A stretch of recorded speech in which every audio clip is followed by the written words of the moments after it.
Olá, boa noite a todos.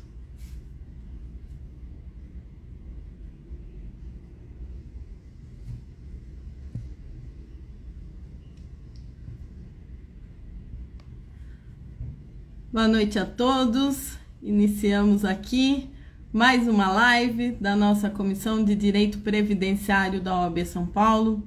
Eu sou Ana Kennedy, advogada, sou membro da Comissão de Direito Previdenciário da OAB e hoje nós vamos iniciar a nossa primeira live das 3 lives que serão feitas agora em março para comemorar o mês das mulheres.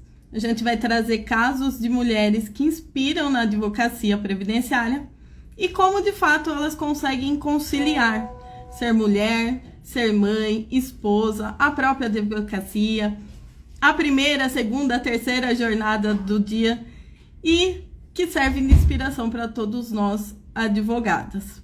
No final do mês, fica aí para vocês já anotarem nos nossos cards aqui no Instagram, a gente tem a programação do mês, então vamos ter 3 lives toda terça-feira e na última semana do mês nós vamos fazer um webinar no dia 27/3 às 19 horas para finalizar todo o nosso conteúdo para as mulheres do mês de março.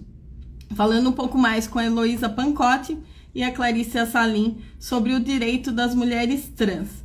Então não percam, já nos sigam nas redes sociais, fiquem atentos que tem muito conteúdo bacana aqui para a gente esse mês das mulheres. E sem muitas delongas, vou chamar as nossas 2 participantes hoje, a doutora Adriane e a doutora Gisele.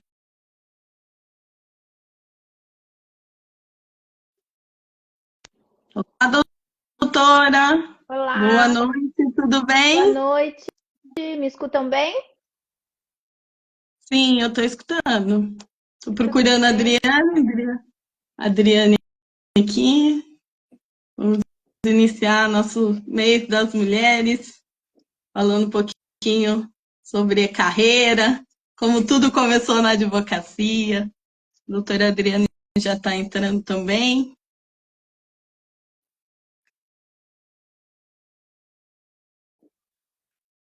Eu estou muito feliz de estar aqui com vocês. Quero agradecer o convite da comissão já.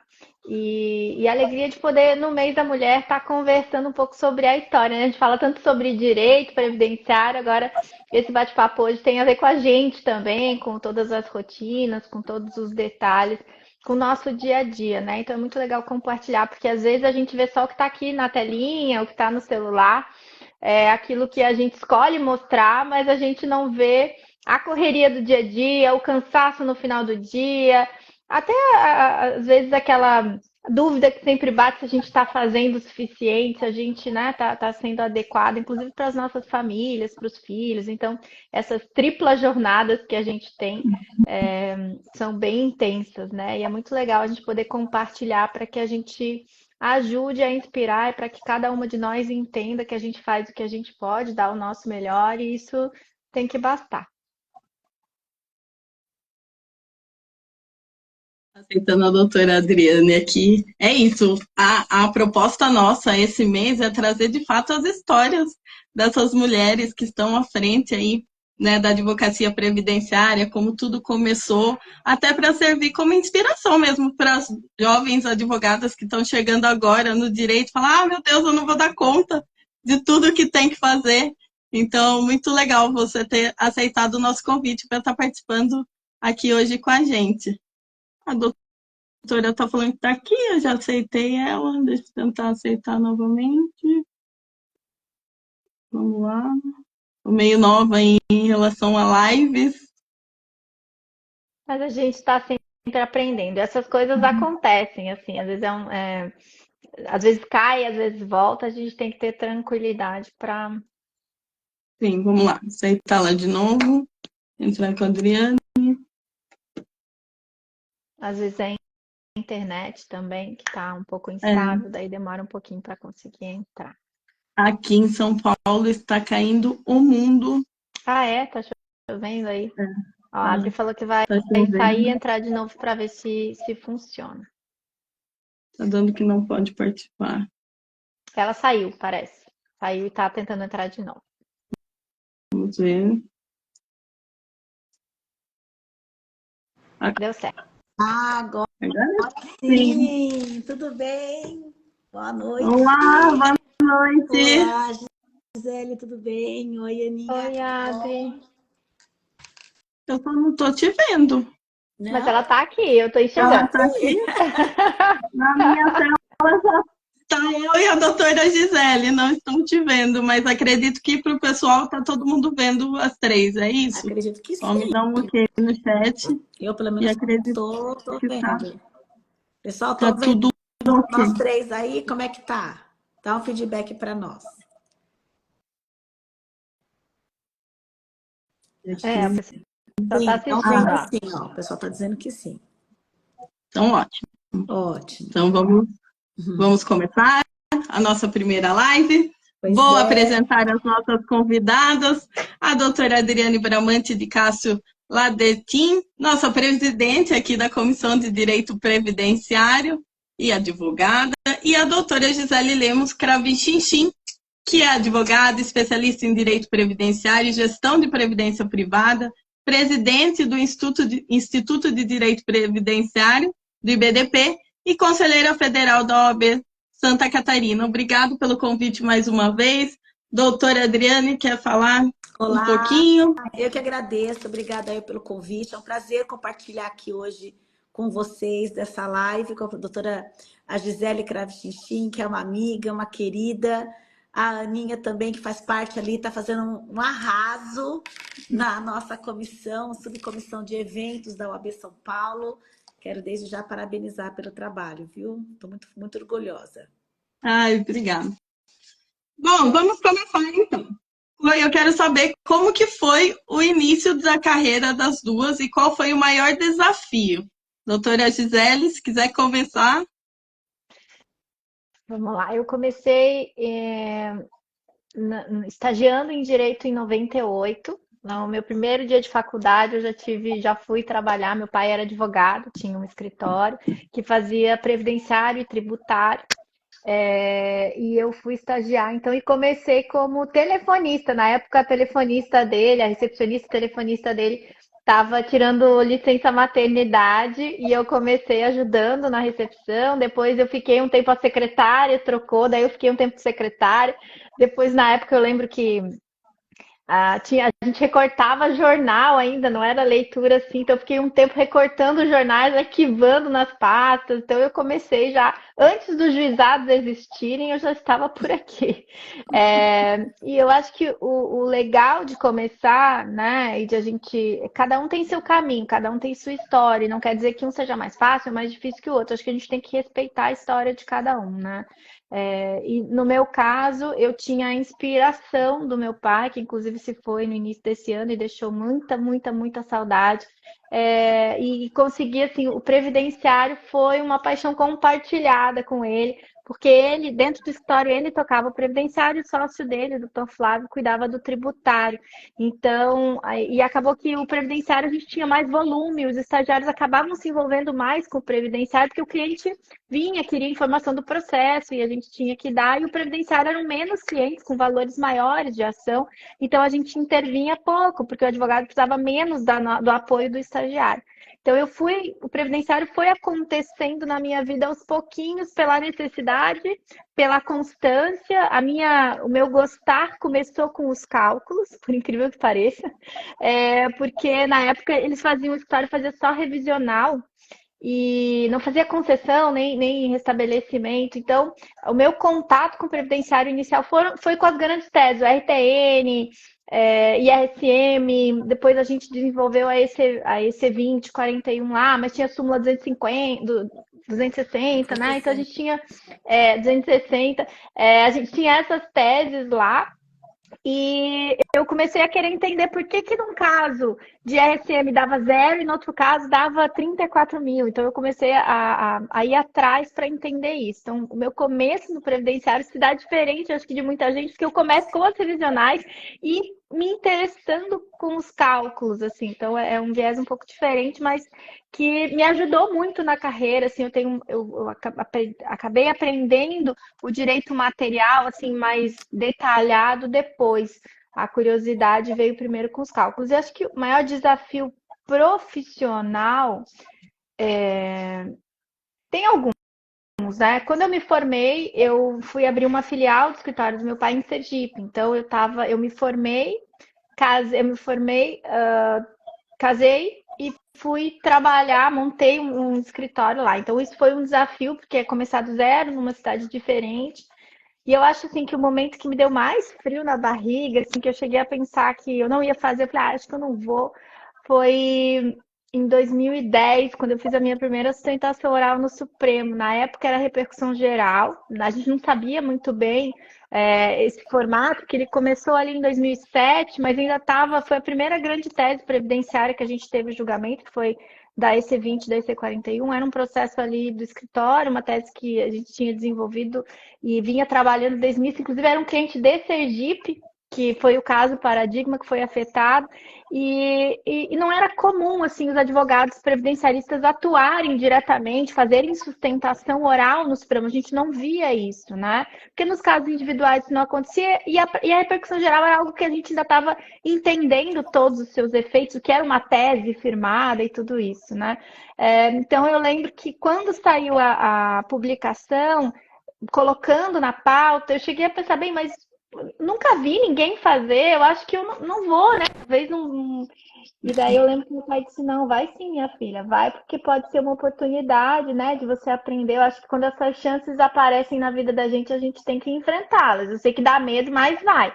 E eu lembro de entrar no plenário do Supremo, ele segurando a minha mão, assim, sabe? Foi muito legal, porque aquela força, aquele apoio me ajudou, sem dúvida, a enfrentar aquele desafio. E foi ainda mais especial porque a gente saiu vitorioso naquele dia, né? A votação foi favorável, torcendo para que a revisão da vida toda termine assim também. Que eu ia falar, e continua na revisional, que é a nossa advogada aí, que sustenta a nossa revisão da vida toda, que já foi, já voltou aí a semana passada, agora está para o dia 20, né? Confiantes que dia 20 vai ter um julgamento. E o pessoal fala, né? Ah, eu não gosto, vou fazer direito, não gosto de cálculo, né? Se vier para a Previdência, não tem como não gostar de cálculo, que é a nossa maior base ali.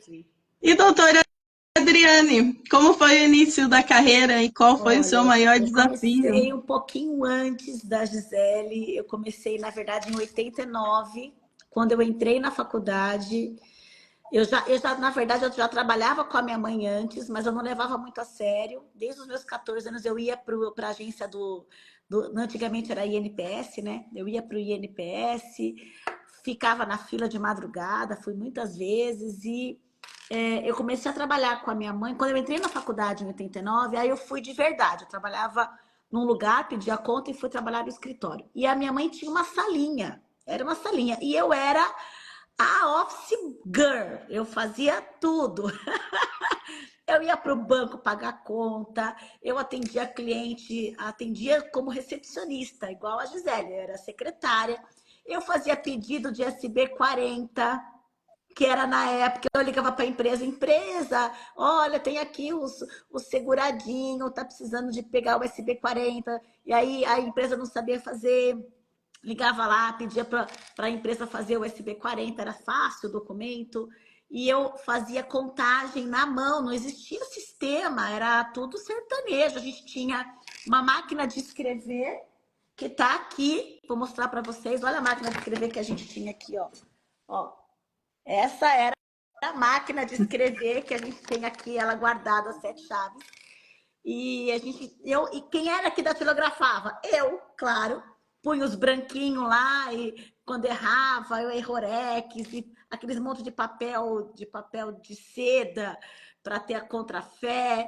E era assim, a gente seguia, tanto que eu aprendi eu aprendi a fazer contagem com conversão na mão, porque a contagem do cliente eu acabei aprendendo a fazer, minha mãe fazia na mão, me ensinou e eu fazia a contagem na mão e a minha mãe depois atendia o cliente.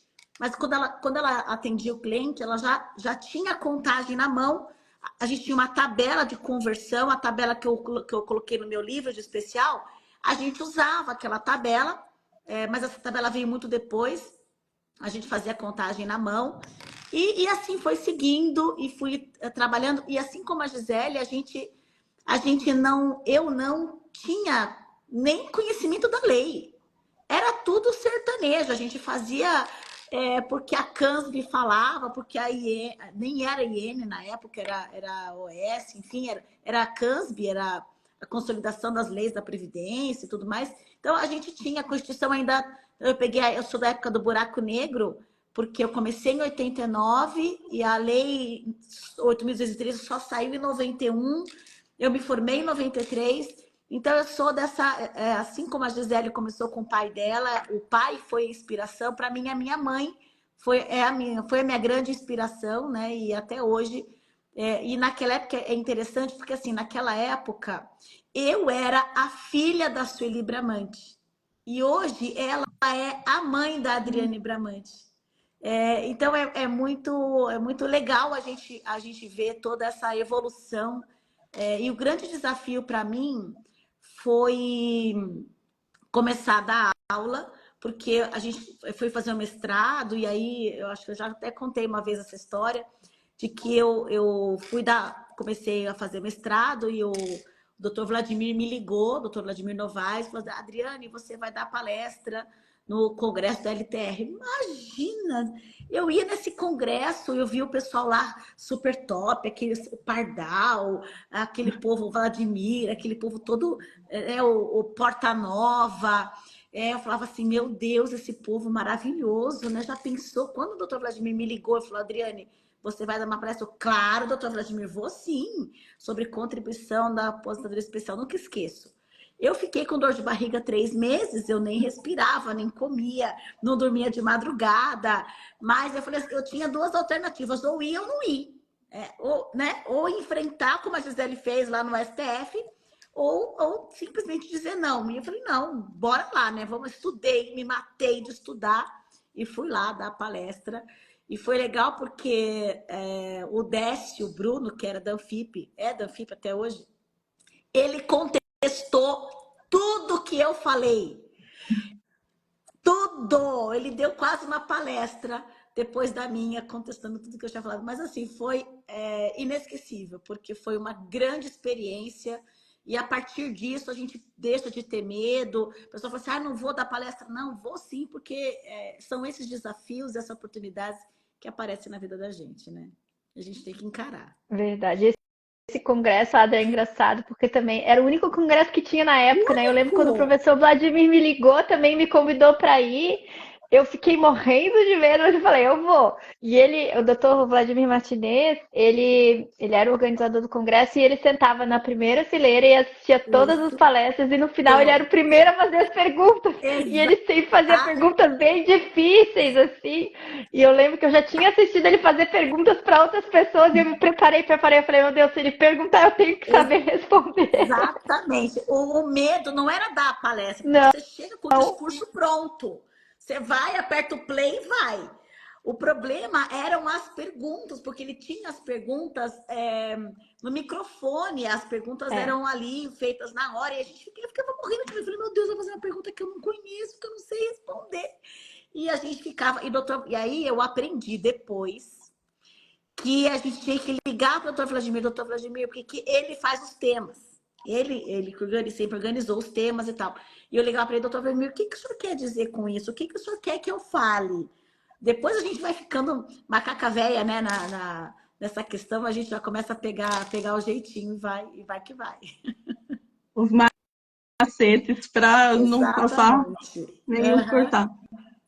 Vocês acham que por serem mulheres na advocacia, né? As doutoras começaram cedo na advocacia, teve alguma influência em relação a isso?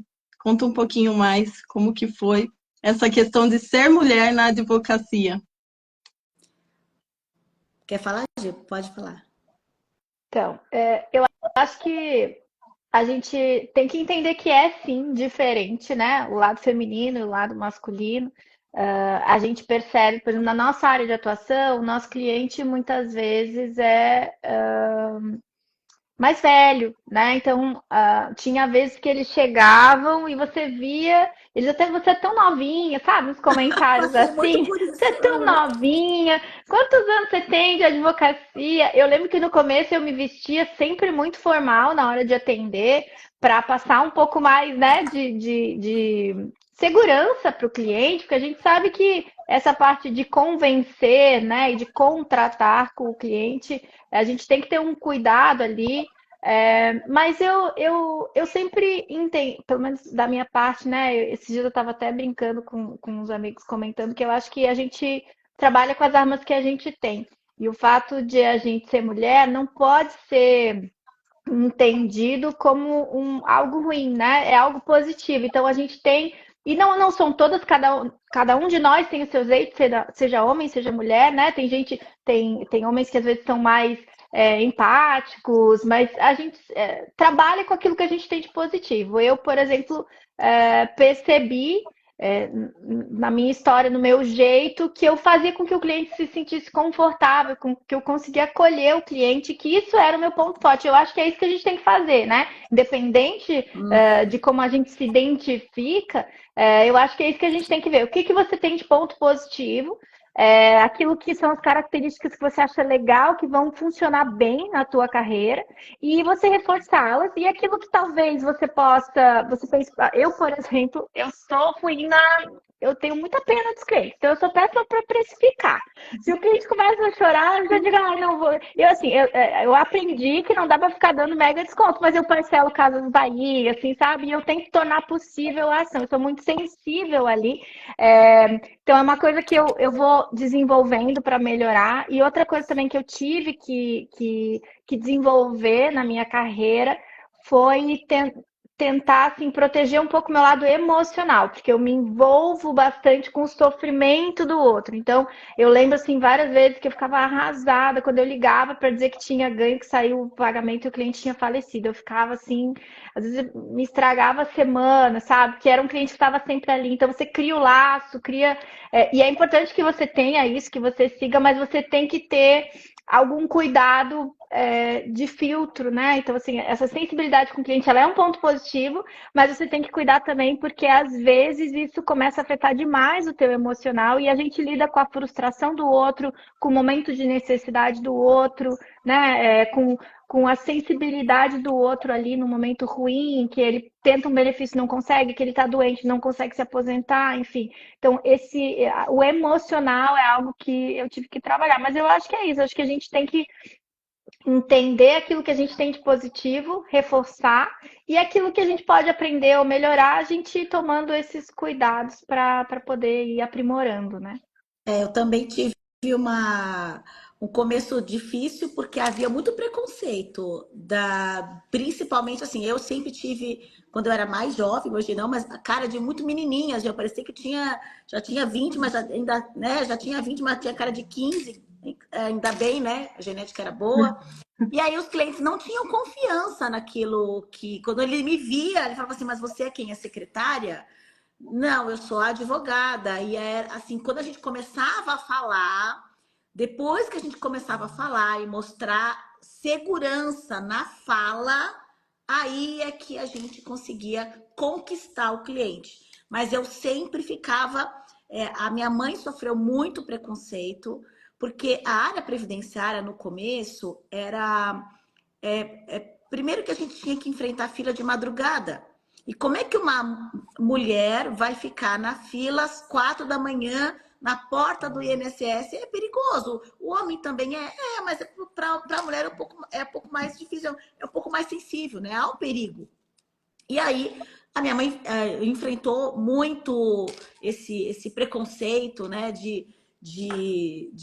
Da questão de ser mulher, de estar aí nessa atividade da advocacia. A advocacia, no começo, ela era uma advocacia muito masculina. As mulheres hoje são em maioria, mas naquela época as mulheres eram minoria na advocacia. Hoje não, hoje a mulher já tem mais de 50% de mulheres na OAB, se não me engano, 51% de mulheres na OAB. Mas antigamente, lá em 80, né, Quando a gente começou, não era assim. Então havia, assim, muito preconceito. A gente sofria bastante isso, eu sofri bastante também, mas a gente vai com o nosso jeitinho, né? O direito previdenciário tem muito do coração, que é aquilo que a Gisele colocou, a gente lida muito com o sentimento do outro, a gente está o tempo todo se colocando no lugar do outro. É uma área que a gente tem uma empatia muito aguçada, e isso faz com que a gente leve realmente o problema para casa, tente resolver. Quantas vezes eu já dei cesta básica para o cliente, tirei dinheiro da carteira para ele ter condução para ir embora, e a gente vai o tempo todo ali fazendo de tudo para que a dor do outro, né, fique menor, e tenta fazer o que a gente pode, o que está ao nosso alcance. Mas é uma área muito sensível, que a mulher é a maioria, né, no direito previdenciário. Eu já passei por isso também, da pessoa chegar e me chamar, né, pelo nome, aí fala, mas você, quantos anos você tem? A advogada Né? tá Você aí? sabe o que você tá falando? Posso falar É, com a a advogada? advogada tá aí. Aí eu falo, não, Ela falou que pode advogada falar. com a B e tudo.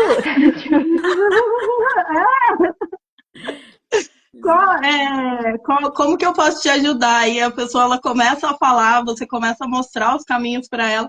Aí eu brinco, entra chamando pelo nome e sai, ô doutor, obrigado, tudo bem, Exatamente. né? E tudo mais. É bem assim.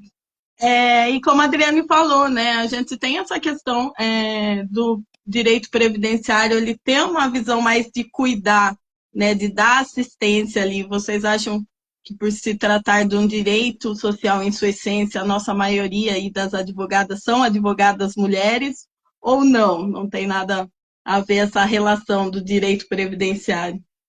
Eu acho que tem tudo a ver, porque é uma área muito social, e a mulher, ela se vê muito nessa área do cuidado. A mulher é a cuidadora, é a sentimentalista, é aquela pessoa que tem a família, os filhos, o cuidado. Então, quando lida com essa área, por isso que a gente vai num congresso, 80% é mulher. A gente vai numa sala de aula de direito previdenciário, tem, coitado, às vezes 2, 3 homens ali, né? Poucos pingados, porque é uma área que a mulher se ajusta muito, e acho que ela se identifica muito com esse cuidado da área. E lembrando Cuida do outro. daqui, né, Adri? Não era assim, né? Lembra o próprio congresso lá da LTR, né?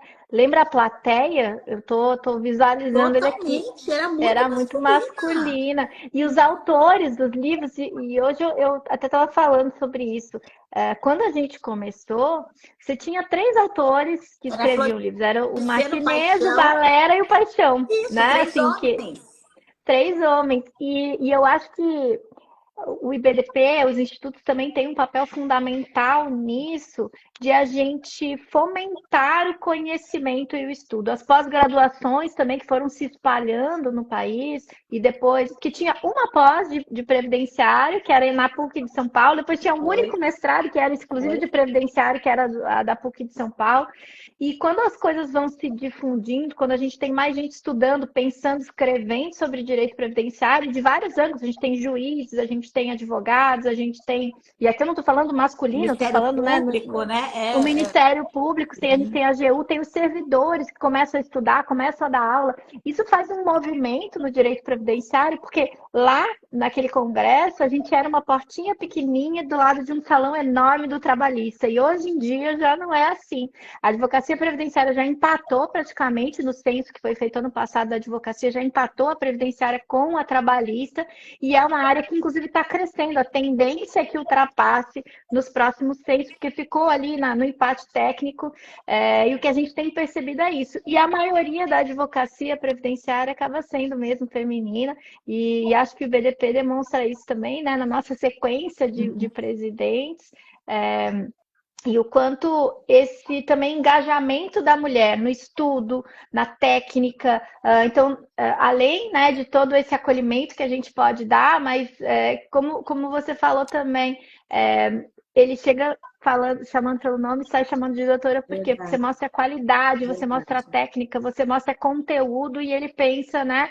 É o quanto ele está seguro ali com aquela pessoa que pode tratá-lo bem, acolhê-lo e que pode buscar o direito dele de uma forma correta, né? Então, eu acho que isso que é legal, assim, O a gente IAPE vê. também há muitos anos o Hélio Gustavo criou, depois só teve, depois teve o O André e André depois e depois mulher. só presidentes mulheres, né? A Priscila, depois agora a Carolina. Então as É. mulheres estão reinando aí no direito previdenciário. É. Muito bacana. E nós queremos saber como que é conciliar toda essa vida de família, de filhos, e Essa é a viaja, e pergunta é de US$ 1 milhão, congresso. né, Gi?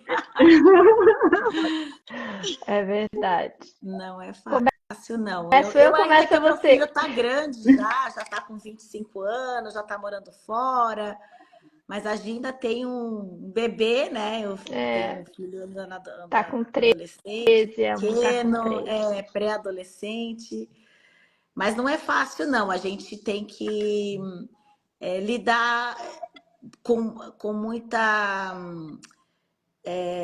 Como é que eu posso dizer? A gente tem que tirar muita coisa, organizar muita coisa, ceder muita coisa, ter muita renúncia, E se né? A renúncia de perdoar um você. pouco também, né, Adri? Assim, de a gente não dar conta de tudo, mas o que a gente faz no final do dia a gente tem que olhar o que a gente fez, não só o que faltou, né? Exatamente. A gente acaba renunciando a muita coisa na nossa vida pessoal para poder exercer essa função, né? Que a gente acaba assumindo esse, aquele outro. Não é É, eu fácil, não. acho que não é fácil, eu acho que organização é muito importante, equipe também, né, Adri? É, eu vejo assim, o quanto é importante a equipe dos nossos escritórios, nas Sem nossas dúvida. casas Sem isso também, não né? daria certo. O meu marido é um fofo, assim, ele entende, porque eu acho que é isso, você tem que ter apoio em casa. Eu acho que a gente tem que estar num relacionamento em que a pessoa acompanhe e curta e vibre com o teu sucesso, né? Exatamente. Que ela te dê apoio para que você possa brilhar, porque eu acho que isso é importante. A gente nunca, o holofote pode estar virado mais para a gente, mas a gente nunca é sozinho, né? A gente não brilha sozinho. Nunca. Tem sempre muita gente em volta. Apagou minha luz aqui. Muita gente em volta para que a gente possa estar onde a gente está, né? Quando eu falei se perdoar é isso, porque às vezes vou ter que trocar a luz daqui a pouco. Quando a gente chega no final do dia, a gente tá naquela agonia, né? De talvez eu não dei conta, enfim. Mas esse cuidado que a gente tem que ter com a gente também, né? De às vezes dar uma descansada, enfim. Vou deixar a Adri falar, vou lá pegar uma luz diferente para não. Na verdade, eu tenho lidado muito com essa questão. O meu marido também é um querido, muito compreensivo. Ele entende a minha necessidade profissional, porque para mim é uma paixão. Eu faço o que eu gosto, faço com amor, gosto dessa vida corrida. Acho que se eu não tivesse isso, eu não seria eu. Agora, sem o IBDP, eu estou me sentindo meio assim, mas já tô inventando mais coisas para fazer. A gente não para nunca. E a gente realmente, acho que uma qualidade que é importante para pessoas assim, que tem muitas atividades, é aprender a delegar. E aprender a delegar eu não sei se é uma qualidade ou um defeito, né? Porque você tem que aprender a confiar nas pessoas para que você consiga realizar inúmeras atividades. Eu acho que isso eu consigo lidar bem com isso. Eu delego e não tenho problema se a pessoa está fazendo, não precisa estar o meu nome lá, eu não tenho problema de vaidade. E acho que isso tudo é um conjunto de coisas. E se você organizar bem o seu tempo, eu acho que tudo dá certo. O que a gente precisa é gerenciar o nosso próprio tempo. Nós somos donos do nosso tempo.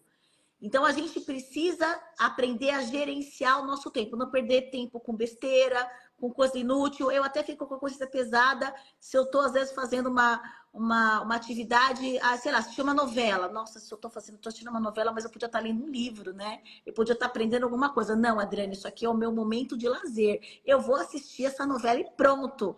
Então, às vezes, eu sento no sofá com consciência pesada, porque eu estou sentando para fazer uma coisa ociosa, né? Porque eu estou ali no momento de ócio. E o ócio faz parte da vida, faz parte desse crescimento. A gente tem que aprender a gerenciar. E eu estou me policiando muito para isso, porque eu sou uma pessoa que não sei falar não. Eu não quero que as pessoas falem, agora tá fresca, tá metida, tá não sei o quê, né? Não vai fazer. Não, eu quero sempre dar conta de tudo. Mas a gente tem que aprender, isso é um aprendizado, que nós em primeiro lugar, né? Eu em primeiro lugar, e depois vem as outras coisas. A gente tem que aprender a lidar com isso. Não é fácil, mas a gente acho que faz parte, né? A gente tem que aprender a lidar. E eu tô agora, assim, tentando conciliar trabalho com lazer. Então, eu vou viajar, vou ficar uma semana, vou viajar para fora, a gente vai para Nova York agora no evento do IBDP, vou uma semana antes, né, para organizar o evento, para chegar lá, tá prontinha, o evento tá pronto, vou para Portugal agora no congresso do ICDS, vou uma semana antes, então a gente vai conciliando as agendas e tentando também, meu marido que brinca comigo, você me colocou na sua agenda, porque eu sei, o tempo que sobra para eles é o tempo que sobra para mim, né? E a gente acaba sendo um pouco cobrado por isso. Aprender a dizer não é difícil, né, Adri? Eu também estou exercitando mais e assim, a gente, o se perdoar também tá nisso, né? De você entender que você não vai dar conta de tudo e que você precisa, em alguns momentos, criar prioridades, né? E a família é uma prioridade, aquilo que a gente ama, que é o trabalho, também. A vida institucional também é uma prioridade, né? Eu acho que a gente vibra com. Uhum. E eu, por exemplo, esse ano é um ano que eu tenho dito não para os convites de aula de pós-graduação e eu tenho explicado, olha, uma coisa é eu dar uma palestra, que eu preparo um material específico, outra coisa é eu preparar 10, 12 horas de aula, é muito material, você tem que ir um dia antes, às vezes fica um dia depois. Opa, meu cachorrinho. E daí, isso é um tempo que eu não consigo dedicar nesse momento, porque todas as outras atividades acabam tomando muito do meu dia. E você tem que organizar a agenda para que dê conta, né? Então, essa semana, por exemplo, eu parei entre uma reunião e outra, eu trabalhei de casa, porque eu tinha prometido ao meu filho que eu ia fazer um bolo de laranja para ele, que ele queria. Então, eu deixei uma hora reservada na minha vida para poder fazer, e daí eu ainda falei, botei o timer ali para tirar o bolo e pedir pro meu marido, eu falei, tira o bolo para mim, porque agora eu vou entrar numa reunião e eu não vou conseguir parar e o bolo vai acabar depois da reunião. Então, assim, vai tocar o alarme, você tira o bolo para mim, porque senão vai queimar a hora que ele chegar da escola, vai estar sem o bolo dele que eu prometi, né? Então são essas coisas. No aniversário, às vezes, da família, pegar uns dias a mais, ir para algum lugar, alguns momentos de descanso são importantes, que seja em casa, né? Tipo, não, mas eu ainda não. Esse ano é um ano que a economia não tá tão legal aqui em casa, eu tenho que economizar um pouquinho. Não tem problema, fica em casa, faz um bolo, né? Assiste uma TV, pega um jogo, joga um joguinho, conversa, brinca, enfim, faz alguma coisa, sai para dar uma caminhada, mas criar rotinas também eu acho que é legal para aqueles que a gente ama, para que eles nos sintam presentes, ainda que os nossos momentos juntos sejam poucos, né? Porque a gente tem várias atividades durante o dia e eles também, meu filho tem aula, meu marido tem trabalho, então, mas nos momentos que a gente estiver junto, que a gente possa realmente, né, estar juntos, assim. Eu acho que uma coisa também que eu aprendi é que a gente nunca sabe bem quando que a gente vai, né, desse plano. Então, se tem uma coisa que você quer muito, assim, que é um sonho, uma coisa que você quer muito realizar, trabalha para fazer tenta viabilizar aquilo na sua vida o mais rápido possível, porque às vezes a gente fica adiando, porque eu só vou fazer, eu quero ter um filho, só vou fazer isso quando eu me formar, quando eu fizer o mestrado, quando eu fizer isso lá. Quando você vê, você está adiando e acaba que não faz. Eu quero fazer um mestrado, você fica de, não, mas eu estou trabalhando muito porque não sei o que lá. Às vezes, organizar a vida e aceitar alguns desafios, né? Tipo, eu brinco assim, eu gosto muito de viajar e eu brinco assim, amor, compra a passagem, porque depois que a gente comprar a passagem, a gente vai dar um jeito de ir, entendeu? Porque a gente fica, não, nunca dá tempo, nunca dá tempo. Eu falei, reserva uma semana, né? Pega um feriado no meio ali e compra a passagem, porque é uma semaninha aqui, uma semaninha ali, que você consegue ir às vezes descansando um pouco, né? Dando amor para aqueles que estão perto, mas às vezes a gente não está conseguindo se dedicar tanto para eles e criando esses momentos da nossa vida que a gente guarda com tanto carinho, né? Exatamente isso. Tem que gerenciar o tempo. O professor Wagner Valera sempre falava isso. Não me venha falar que você não tem tempo. Você é o gerente do seu tempo. Você que vai determinar o que é prioridade e o que não é prioridade. E aí, assim, a vida segue. A gente faz tudo isso ao mesmo tempo. Acho que delegar é a palavra, né? Que aí você consegue trazer braços para te ajudar e também gerenciar melhor o seu tempo. Tem que saber que a gente precisa das pessoas que estão ao nosso lado. A gente não vai conseguir realizar tudo sozinho. Então, as pessoas têm que aprender a fazer. Claro, você vigia, você delega vigiando. Primeiro você delega vigiando, depois você vai soltando aos pouquinhos, e você soltando até você criar a confiança de que aquele trabalho será executado. Ninguém é substituível, né? Alguém vai fazer se você não estiver aí. É que a gente acha que não, que ninguém vai fazer. É bom que a gente treine para as pessoas saberem fazer bem se por acaso a gente faltar, né? Tem a ver com governança também dos nossos espaços de trabalho ou de casa, né? Então as pessoas dentro da tua casa, elas têm que saber também como é que as coisas funcionam dentro das nossas estruturas, dos nossos escritórios, é importante. E não só a gente, né? Quando a gente fala de governança, a gente fala também, assim, de ter as atividades detalhadas de cada setor, porque e se faltar um dia? E se na época da Covid, a gente viveu tanta coisa louca, né? A gente ficou preso em casa, a gente teve momentos que as pessoas elas eram retiradas da nossa convivência por 10 dias, 15 dias, né? Eram obrigadas a ficar isoladas. Então, tudo isso acho que trouxe também um pouco dessa compreensão que a gente precisa estar preparado para a ausência. E essa ausência tem que ser organizada para que, se alguém faltar dentro das nossas estruturas, que a gente possa continuar rodando, né? Que a gente possa dar andamento nas coisas. Então, pensar nas nossas estruturas, nos nossos escritórios, principalmente, em criar detalhamentos de tarefas e que as pessoas conheçam, não que todo mundo tenha que saber fazer tudo, mas que tenha um passo a passo ali, se alguém precisar fazer. Ali no História a gente faz vídeo, a gente grava os treinamentos com vídeo, e daí o treinamento é sempre igual, é padronizado. Então eu sei que o treinamento vai ser sempre o mesmo, que a pessoa vai assistir o mesmo vídeo que o outro, e daí o que faz é alguém da equipe executar junto para a pessoa exercitar aquilo que ela aprendeu. Mas o treinamento, passo a passo, tá ali com a tela aberta, mostrando, você clica aqui, você faz assim, porque isso faz com que você tenha uma uniformidade no treinamento e que, se alguém faltar e ninguém souber fazer, abre o vídeo, vai no passo a passo, que você vai conseguir concluir aquela atividade, né? Perfeito. É o chamado POP, procedimento operacional padrão. Como vocês veem os benefícios previdenciários para as mulheres hoje em 2024? Lembrando lá atrás da carreira, como era.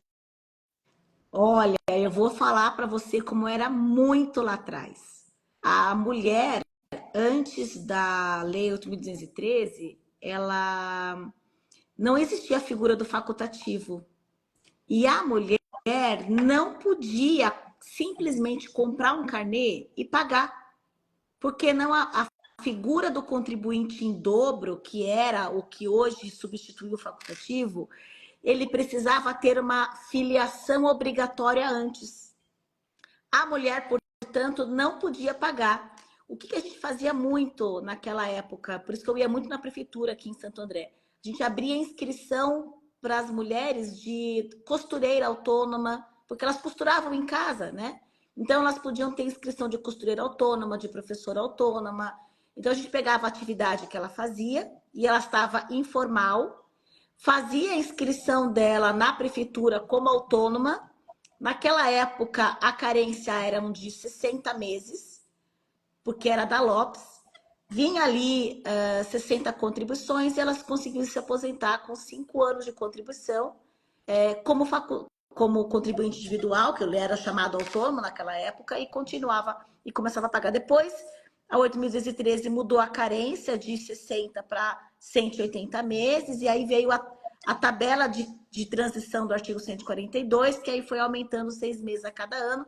Mas a minha avó, que hoje tem 96 anos, ela é ainda uma dessas mulheres que se aposentou por idade com 5 anos de contribuição. Ela está devendo para a Previdência até a próxima vida, né? Mas ela pagou 5 anos. Na verdade, nós que pagamos para ela, mas ela sempre foi costureira, costurava em casa, mas nunca tinha a ideia da mulher ir lá na prefeitura e abrir uma inscrição de autônoma. Ela trabalhava e ela achava que a vida era aquilo. E não faltava muito, ainda falta hoje, né? Orientação de como pagar, de por que pagar. Hoje, o que eu faço aqui? Eu atendo geralmente os homens. E eu pergunto, e como é que é a sua esposa? Né? Ela paga, ela não paga? Né? Ela está em casa, não está em casa? Como é que Ah, não, ela trabalha. Ah, legal. Ah, não, ela nunca pagou. Então, por que não pagou? Vamos pagar para ela. Ele já sai daqui com o carnezinho preenchido. Para que a mulher já paga, abre uma MEI, às vezes faz uma MEI, eu abro a MEI ali na inscrição, faz uma MEI, abre uma inscrição para essa mulher ter um benefício. Quantas mulheres hoje não... gente, compra carnezinho, eu imprimo. Às vezes eu imprimo uma folha da GPS, eu preencho todos os dados, porque às vezes é difícil. O que é identificador, né? Identificador é NIT, ele não sabe nem o que é NIT. Então eu preencho para o cliente, ele sai daqui do escritório com o número, com o carnezinho preenchido. É só pagar no banco, na casa lotérica. Às vezes a pessoa fala assim, eu vou comprar. E não compra nunca, e o tempo passa, ela fica sem benefício. Então, eu acho que isso é uma ideia legal e acontece muito da gente... acho que a gente tem essa obrigação, sabe? De orientar o máximo que puder para que a pessoa possa... Eu atendi um cliente hoje. A mulher tem... Ele queria o planejamento dele, falei com ele, expliquei e tal... E ele falou assim, e a minha esposa? Ela nunca contribuiu, 48 anos de idade. Falei, é agora, a hora é agora. Já fiz a conta, falei, olha, se pagar no teto, vai aposentar com 4.600, faz o pagamento agora, 280 mil que você vai investir ao longo de 15 anos, vai valer a pena para ela ter uma aposentadoria de 4.600 lá na frente. Assim, a gente tem que fazer dar essa orientação, né? Lembrando também do passado, né? Lembra da Rural, Adri? Elas não tinham acesso a benefício Nossa, próprio, elas eram só se o marido não existisse na família. Então, assim, a Constituição de 88 foi um marco muito importante para as mulheres, né? De dignidade, eu acho. Mas eu acho que falando um pouco do momento atual, a gente vê a pensão por morte, que é um benefício que acaba sendo mais feminino, as mulheres acabam sobrevivendo mais. Sofreu um prejuízo muito grande na última reforma, na emenda 103. Então, eu vejo assim um marco muito importante a favor das mulheres, que é a Constituição de 88, e um marco negativo para as mulheres, que é a emenda 103, né, Adri? Porque assim, o que ela fez com a pensão por morte, principalmente a pensão por morte daquele que morre em atividade sem implementar os requisitos para outro benefício. A gente tem um benefício de pensão que é 60% de 60% de uma invalidez. E esse benefício de pensão, o Supremo já disse que é constitucional. Então, o que o ministro Fachin fez o voto lá, que não foi aceito, ele dizia, não, tudo bem a pensão ser 60%, mas a base não pode ser da invalidez de 60%, seria um duplo redutor, não tem condições a gente conceder um benefício desse tipo. Mas os demais ministros entenderam que não, então o ministro Fachin foi vencido. O voto dele nem era pela inconstitucionalidade de tudo, era só da base de cálculo da pensão. E lembrando que esse 60% da pensão, né, que é 50 mais 10% para cada dependente, era da Lopes. Esse coeficiente de cálculo era da época que a Constituição não protegia as mulheres como protege hoje. E daí, em 2019, a gente tem um retrocesso significativo, porque após, com a Lei 8.213, a gente teve a mudança que foi de 50% para 80% mais 10%. Então, já começava em 90%. Não foi 100 direto, né? Ele começou, é 80 mais 10%. Então, começava em 90 se fosse uma pensionista. E daí, em 95, com a 9.032, a gente passa 100% independente do número de pensionistas, né? Em 2019, a gente retrocede muito, não fica nem nos 80%, a gente cai para os 50%. Então, pré-constituição cidadã. Então, acho que a gente teve um retrocesso muito grande no direito feminino, apesar de que o facultativo da doméstica, daí, sem dúvida, isso foi muito importante, né, Adri? Não só a de baixa renda, mas até o plano simplificado da contribuição de 11%, que foi em 2007, se eu não me engano, né? 2008, O plano simplificado é muito positivo, porque a alíquota de 11% para o facultativo ou para o individual, e isso abre muitas vezes a contribuição. A própria dona de casa também, né? Que era uma questão da inclusão. Apesar de que, assim, eu acho que ainda que a dona de casa, eu acho muito ruim essa contribuição dos 5%. Esse 5% dá mais confusão do que resolve, né? Ele é mais exclusivo do que inclusivo, é bem complicado. E daí a pessoa paga depois e ainda não consegue usar, porque daí não validou, é muita burocracia para a pessoa com pouco conhecimento daquilo, entendeu? Ninguém orienta, então eles deram uma alíquota menor, que todo mundo acha que é vantajosa, e eu sempre digo, é problema, essa alíquota de 5% é problema, porque a pessoa não valida, e tanto que eu digo para os meus clientes, valida todo ano, porque se disser a cada 2 anos, eles não lembram qual foi o ano que ele validou. Eu amei a pagar os 5% da baixa renda, né? Porque aí o MEI paga os mesmos 5%, mas você está ali validado.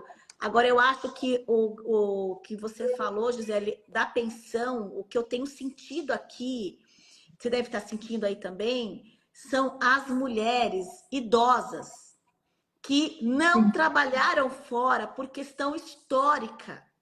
Porque o marido não deixava trabalhar fora, ele tinha... Não, eu que cuido, eu que vou, não precisa pagar a previdência, não tiveram essa educação previdenciária, como ainda hoje é difícil. Mas aquelas velhinhas, assim, aquelas pessoas idosas com 80 anos, com 75 anos, que vivem da renda da aposentadoria do homem. É a única renda. E agora, assim, quando ele morre, quando ela vai receber os 60%, eles me ligam, mas doutora, deve ter alguma coisa errada, eu tô recebendo só 60%. Desesperado. Não, é isso mesmo. Então, assim, a lei mudou. Se a lei mudou para uma pessoa com 50 anos de idade, 55, dá tempo de você correr atrás. Começa a pagar para você ter uma aposentadoria, que vai somar com a pensão, dá tempo de você correr atrás. Agora, uma pessoa de 80, uma pessoa de 85, vai pagar 15 anos de contribuição? Não vai. E ela foi surpreendida com uma mudança tão dura, porque o condomínio não reduziu 60% por 40%, a conta de água não reduz 40%, e a subsistência dessa mulher, eu falo mulher, gente, porque o homem, cientificamente falando, morre antes que a mulher, não estou falando pelos dados do IBGE. E as mulheres são as que ficam viúvas recebendo um benefício. E é difícil o homem não ter benefício próprio, né, Adri? A mulher é comum ele falecer e ela depender unicamente dele. E o homem é difícil ele não ter o benefício dele. Ele vai receber o benefício de pensão da mulher quando ele sobrevive a ela no relacionamento, mas geralmente ele tem o dele. E daí, é claro, essa questão da acumulação, que mudou também com a EC, acaba afetando mais, diminuindo ainda mais os benefícios, né? E às vezes O bom é quando ela tem um benefício de um salário mínimo e o outro é um pouquinho o valor mais, do porque daí benefício pelo vai ser menos salário o mínimo. dela não sofre, daí o outro vai sofrer a redução do percentual, Exatamente. mas não dá acumulação, né? Porque o que a gente vê, na verdade, é que já desde 2015, quando as pensões passam a ser temporárias em alguns casos, e não vitalícias, a gente começa a observar que a pensão passa a ser um benefício mal visto.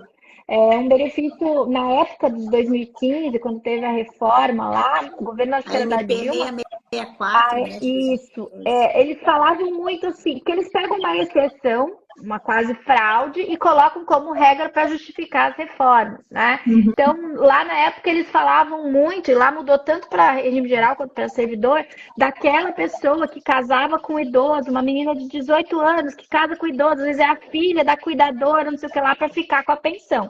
A gente sabe que existia, sim, tinha, mas são casos que beiravam uma fraude, não havia relacionamento ali, né? E daí Caso de fraude, esse é sim, um combater exemplo com para fraude. justificar, né? Exatamente. E daí, depois com a EC 103, a mesma coisa, porque os pensionistas ganham muito, porque não tem que ganhar igual, porque reduz, porque tem uma pessoa a menos na família, reduz a despesa. Mais ou menos, porque geralmente o plano de saúde aumenta de valor, né? É comum essas pessoas muitas vezes sustentar não só a esposa, mas às vezes ajudar os filhos também. Tem cidades no Nordeste, no Norte do interior, que toda a renda gira em torno de BPC e benefício rural, né? Não tem. Exatamente. Todo o A dinheiro que economia gira da naquela cidade, né? Do cidade, município, né? gira em torno do É BPC. Bolsa Família, é esses auxílios assistenciais e aposentadoria rural. Então, assim, pelo menos, né, a gente observa que após a Constituição, o fato da mulher ter direito ao seu benefício também como rural, isso é um ganho, mas a gente sabe que na prática os benefícios rurais são concedidos muito mais para homens do que mulheres. E vem a discussão, né? Às vezes, se a mulher ela é sozinha, por exemplo, se o homem tem alguma outra atividade e ela é a única segurada especial ali, é muito comum o benefício dela ser negado. Se entender que a renda dela não era indispensável, como se ela fizesse um hobby ali, trabalhando no meio rural, né? Então a gente percebe ainda na interpretação da norma, na aplicação da norma, uma visão um pouco machista que deixa de proteger as mulheres e pior, daí quando a gente vai olhar na pensão por morte, na criação da norma, um esquecer às vezes da tripla jornada, de que muitas vezes quando tem o filho, quem é que deixa de trabalhar, né? Quem é que, para ficar com o filho que ficou doente, quem é que deixa de ir para o trabalho? Quem é que acaba perdendo o emprego por causa disso? Normalmente é a mulher. É a regra? É o mais comum, né? Então, assim, a gente tem que tomar cuidado muitas vezes, porque existem alguns projetos tramitando interessantes que fazem, que contam tempo a mais ou dão coeficiente a mais para mulheres que têm filhos, e até a mais quando o filho tem alguma necessidade especial, né? Uma pessoa com deficiência, porque tudo isso a gente sabe que interfere na carreira, na vida contributiva e trabalhista da mulher, principalmente. É claro que muitas vezes o pai é quem assume esse papel e tá tudo bem, a gente não está falando sobre isso, né? O que a gente está dizendo é da realidade e de que a lei tem que proteger essas situações e muitas vezes tratar de forma um pouco desigual, mas para igualar características que não são iguais no mercado de trabalho e na realidade da família brasileira, né? Onde o homem acaba sendo, na maioria das vezes, o provedor e isso faz diferença na vida contributiva previdenciária das nossas brasileiras, né? Exatamente. Doutora, estamos finalizando aqui. A hora passa muito rápido, Nossa, mas eu passou quero fazer rápido uma mesmo. pergunta para vocês. O que a Adriane de 2024 diria para a Adriane lá atrás e o que a Gisele de 2024 diria para a Gisele lá atrás? O que eu diria para... Olha, viva mais intensamente, não leve tudo muito a sério. Acho que não brigue tanto. Eu acho que eu fui muito briguenta. Assim, não me arrependo das coisas que eu fiz, mas eu podia ter brigado menos, podia ter sido menos, talvez, estudado mais ainda. não sei, acho que eu diria para curtir um pouco mais a vida, porque eu sempre levei tudo muito a sério, sempre fui muito certinho, muito assim, sabe? A ferro e fogo, e às vezes não tem necessidade de tudo isso. Tô pensando aqui, né? Eu acho que eu diria talvez para procurar ser feliz também, né? Para fazer o que tem vontade, as coisas vão dar certo. Eu acho que essa é uma coisa que a gente tem que ter no nosso coração, né? As coisas vão dar certo. Eu acho que a gente dá o nosso melhor e segue em frente, né? Cuida da gente, cuida dos nossos. E eu acho que é mais isso, dizer para focar em ser feliz e que tudo vai dar certo. É isso mesmo. Queria muito agradecer a presença de vocês por terem aceitado o nosso convite aqui para iniciar essas lives agora do mês de março, do Dia das Mulheres. Foi incrível nossa conversa, eu só tenho gratidão por vocês terem aceitado esse desafio. Eu que agradeço, Ana. Obrigada. Obrigada também, Gisele, por estar aqui conosco. Nossa comissão se sentiu honrada com a sua presença, viu? Muito obrigada. Obrigada, Obrigada, Aninha, também. obrigada, Adri.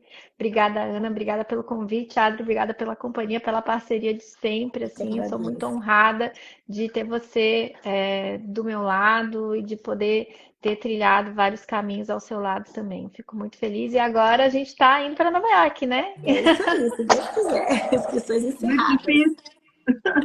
Muito obrigada. Obrigada a todos aí que mandaram seus likezinhos também, suas perguntas, suas considerações. Obrigada pela Só companhia, pessoal. parabéns, inspiração, amadas. Queria deixar o convite aqui que na próxima terça-feira vamos ter a próxima live às 20 horas com a doutora Helena Wendehausen. Ainda eu acertei o da Gisele e errei o da Helena. Quinta de Cássia da Silva e Camila Varela. Gente, obrigado por Obrigada. tudo. Até uma próxima. Se Deus Tchau, quiser. tchau. Beijo, tchau. Beijo, tchau, tchau.